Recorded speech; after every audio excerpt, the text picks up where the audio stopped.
Après plus de 20 ans d'union avec la journaliste Anne-Marie Perrier, Michel Sardou, le monstre sacré de la chanson a fait une révélation pour le moins poignante. Puis, un jour d'été 1999, la journaliste, qui se trouve à New York, reçoit un message de Michel, dont elle est sans nouvelles depuis 3 ans. Il voulait lui parler.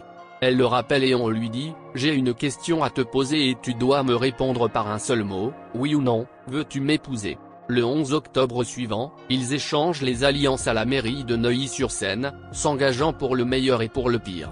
C'est peu dire que ces vieux mariés ont connu le bonheur pendant toutes ces années. Il y a quelques mois, Michel Sardou, invité sur le plateau de Quotidien, déclarait que sans sa femme, il serait perdu. Elle s'occupe de tout. Elle gère tout. Elle connaît les angoisses des artistes. Le caractère un peu stressé que nous avons tous. Dans les colonnes du Figaro, l'ancienne rédactrice en chef du magazine a eu un avis plus contrasté sur son homme. Il n'est pas facile à vivre. Ses crises se déroulent en 2 temps, il s'énerve, se calme, puis une demi-heure plus tard, il repart à l'assaut. Hélas, 22 ans de mariage et plus de 50 ans d'amour ne garantissent pas une union éternelle. De nombreux couples réalisent soudain, après des décennies de vie commune, que ces particularités qui faisaient le charme de l'autre sont devenues difficiles à supporter. En effet, l'interprète de la maladie d'amour vient de faire cet étonnant aveu, il a définitivement renoncé à la grande passion qui l'animait depuis plus d'un demi-siècle.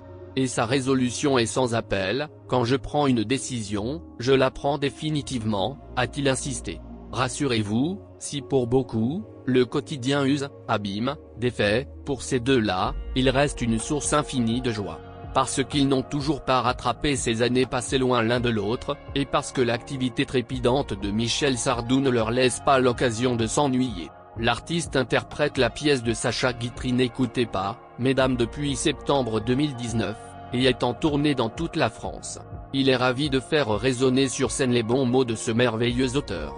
Faire rire les gens, c'est ce que je préfère au théâtre, confie-t-il. En revanche, pas question de remonter sur scène pour interpréter ses propres chansons. N'en déplaise à ses fans, l'homme aux 100 millions d'albums vendus n'est pas du genre à confondre au revoir et adieu.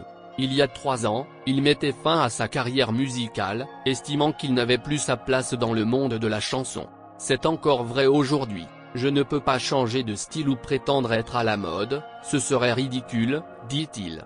Sans regret. Rester lui-même est aussi le meilleur cadeau qu'il puisse faire à la femme qu'il aime.